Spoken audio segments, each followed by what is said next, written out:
Hello, bonjour. We're having today an informal meeting of the development ministers, a very important one. 1 year after the adoption of the Agenda 2030 in New York and 1 week before going to the next General Assembly ministerial, we will discuss with the development ministers of all the EU member states our own policy on development and our new way of doing development policies. We will discuss namely the strengthened link that we are developing between the policies we do on development as such and the policies we do, for instance, to promote peace and security, especially in parts like Africa, where it is very hard to bring sustainable development, if not in conditions of peace and security, as the SDGs themselves point out, and our concrete way to support security and development, but also the link between our work on migration and our work on development. I will discuss with the ministers the external investment plan that the Commission is going to adopt tomorrow in Strasbourg, as also part of bringing into the development objectives that we have the private sector and the capacity for us to implement some of the economic projects that are key to the Sustainable Development Goals as well. All in all, we will also discuss the implementation of the global strategy, a process that I have launched already with the foreign ministers, that I'm going to do also with the defense ministers, especially when it comes to security and defense, and obviously today with the development ministers. It will be a very important moment to discuss also our new consensus on development and also the post-Cotonou agenda. So we will have a full day of work. All ministers are here.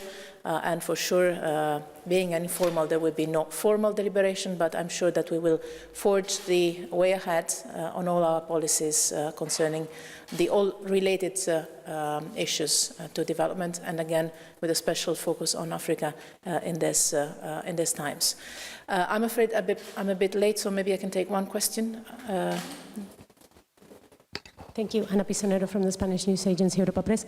I would like to ask if the EU is worried about the cessation or the suspension of 28 mayors in Turkey, and will the EU ask for their restitution? Apparently they were suspended because of presumed links with the PKK. And a second question, if I may ask, because today the Syria ceasefire should start being implemented.